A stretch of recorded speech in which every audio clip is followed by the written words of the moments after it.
ದೇವರಿಗೆ ಮಹಿಮೆ ಉಂಟಾಗಲಿ.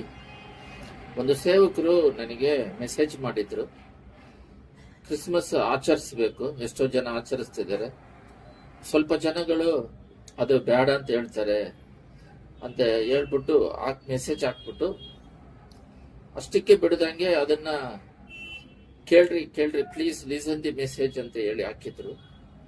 ಅವರಿಗೆ ನಾನು ಈ ರೀತಿಯಾಗಿ ಉತ್ತರ ಕೊಟ್ಟೆ. ಕೊಲೊಸ್ಯರು 2:8 ಕ್ರಿಸ್ತನನ್ನು ಅನುಸರಿಸದೆ, ದೇವರನ್ನು ಅನುಸರಿಸದೆ, ಮನುಷ್ಯರ ಸಂಪ್ರದಾಯಗಳನ್ನು, ಪ್ರಾಚೀಕ ಬಾಲ ಬೋಧನೆಯನ್ನು ಅನುಸರಿಸುವವರು ನಿಮ್ಮಲ್ಲಿ ಬಂದು ಮೋಸವಾದ ನಿರರ್ಥಕ ತತ್ವ ಬೋಧನೆಯಿಂದ ನಿಮ್ಮ ಮನಸ್ಸನ್ನು ಕೆಡಿಸಿ ನಿಮ್ಮನ್ನು ವಶ ಮಾಡಿಕೊಂಡಾರು, ಎಚ್ಚರಿಕೆ ಆಗಿರ್ರಿ. ಅಂದ್ರೆ ಕ್ರಿಸ್ಮಸ್ ಆಚರಿಸ್ರಿ ಅಂತ ಹೇಳ್ಬಿಟ್ಟು ಬೈಬಲ್ ಅಲ್ಲಿ ಇಲ್ಲ. ಉದಾಹರಣೆಗೆ ಹೇಳ್ಬೇಕಂದ್ರೆ, ಪರಲೋಕದಲ್ಲಿರುವ ದೇವರು ಸೃಷ್ಟಿಕರ್ತನು ಈ ಭೂಲೋಕದಲ್ಲಿ ಈ ಸತ್ಯವನ್ನು ಅರಿರಿ, ಸತ್ಯ ನಿಮ್ಮನ್ನು ಬಿಡುಗಡೆ ಮಾಡುತ್ತದೆ ಅಂತ ಹೇಳಿದ್ದಾರೆ. ದೇವರೇ ಸತ್ಯ, ವಾಕ್ಯವೇ ದೇವರಾಗಿದ್ದಾರೆ. ಇದನ್ನ ನಮಗೆ ಕೊಟ್ಬಿಟ್ಟು ಇದರಲ್ಲಿ ನಾವು ಆತ್ಮಿಕದಲ್ಲಿ ಬೆಳಿಬೇಕು. ಚರ್ಚಿಗೆ ಬರ್ತಿರೋರು, ದೇವರನ್ನು ನಂಬಿರೋರಿಗೆ ನಾವು ಈ ಸತ್ಯವನ್ನು ಬೋಧಿಸಿ ಹೇಳ್ಕೊಡ್ಬೇಕು. ಅವರು ಲೋಕವನ್ನು ಹೋಗಿ ಬದಲಾಯಿಸ್ತಾರೆ. ಆದ್ರೆ ಲೋಕದಲ್ಲಿರುವ ಸಂಪ್ರದಾಯಗಳೆಲ್ಲ ಸಭೆ ಒಳಗಡೆ ಬಂದಿದೆ. ಕ್ರೈಸ್ತರಂತ ಹೇಳ್ಕೊಂಡಿರುವ ಮೈಂಡ್ ಅಲ್ಲಿ, ಹೃದಯದಲ್ಲಿ, ಕುಟುಂಬದಲ್ಲಿ ಆಳ್ವಿಕೆ ಮಾಡುತ್ತದೆ. ಕ್ರಿಸ್ತನನ್ನು ಅನುಸರಿಸದೆ ಅಂದ್ರೆ, ಸ್ವಾಮಿ 25ನೇ ತಾರೀಕು ಹುಟ್ಟಿಲ್ಲ, ಆ ದಿನ ಹುಟ್ಟಿದಾರಂತ ಎಲ್ಲೂ ರೆಕಾರ್ಡ್ ಅಲ್ಲಿ ಇಲ್ಲ. ಇನ್ನೊಂದು ಅದನ್ನ ಆಚರಿಸ್ರಿ ಅಂತಾನೂ ಹೇಳಿಲ್ಲ.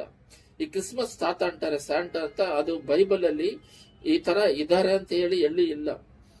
ಅದೇ ರೀತಿ ಕ್ರಿಸ್ಮಸ್ ಟ್ರೀ ಅಂತ ಒಂದು ಮಾಡ್ಕೊಂಡಿದ್ದಾರೆ, ಅದು ಮನುಷ್ಯ ಸಂಪ್ರದಾಯಗಳು. ಎರಡನೇದಾಗಿ ಕ್ವಾರಲ್ ರೋಡಿಗೆ ಹೋಗ್ತಾರೆ, ಅಲ್ಲಿ ಪ್ಲೇಟ್ ತಗೊಂಡು ಎಲ್ಲರಿಗೂ ದುಡ್ಡು ಕೇಳ್ತಾರೆ, ಅದನ್ನ ಮಾಡ್ರಿ ಅಂತ ಎಲ್ಲೂ ಇಲ್ಲ.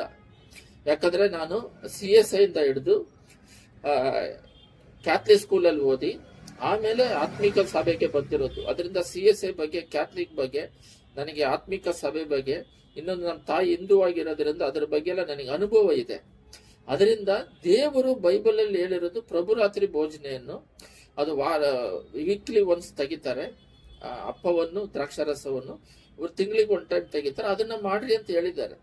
ಅದನ್ನ ಬಿಟ್ಟು ಡೈಲಿ ಕ್ರಿಸ್ಮಸ್ ಯಾಕೆ ಮಾಡೋದಿಲ್ಲ? ರಕ್ಷಣೆ ಆನಂದ ಅಂದ್ರೆ ಒಂದು ದಿನ ಮಾತ್ರ ಕ್ರಿಸ್ಮಸ್ ಮಾಡ್ಬಿಟ್ಟು 365 ದುಃಖದಲ್ಲಿ ಇರೋದಿಕ್ಕಲ್ಲ. ದೇವ್ರ ರಕ್ತ ಸುರಿಸಿ ಪ್ರಾಣ ಕೊಟ್ಟು ನಮ್ಮ ಆತ್ಮವನ್ನು ಪಾಪದಿಂದ ಬಿಡುಗಡೆ ಆದ್ಮೇಲೆ ಡೈಲಿ ಹಬ್ಬ ಮಾಡೋಣ, ಡೈಲಿ ಕ್ರಿಸ್ಮಸ್ ಮಾಡೋಣ. ಒಂದು ದಿನ ಅಂತ ಹೇಳಿ ನಾವು ಅದನ್ನೇ ನೇಮಿಸಿಟ್ರೆ ಆ ಒಂದು ದಿನಕ್ಕೆ ಮಾತ್ರ ಫೋಕಸ್ ಮಾಡಿರೋದ್ರಿಂದ ಬೇರೆ ದಿನಗಳೆಲ್ಲ ನಾವು ಕ್ರಿಸ್ಮಸ್ ಆಚರಿಸದೆ ದುಃಖದಲ್ಲಿ ಕಳಿತೀವಿ. ಈ ರೀತಿ ಬಾಳ ಬೋಧನೆ ಆ ಕಾಲದಲ್ಲಿ ಆ ರೀತಿ ಇತ್ತು.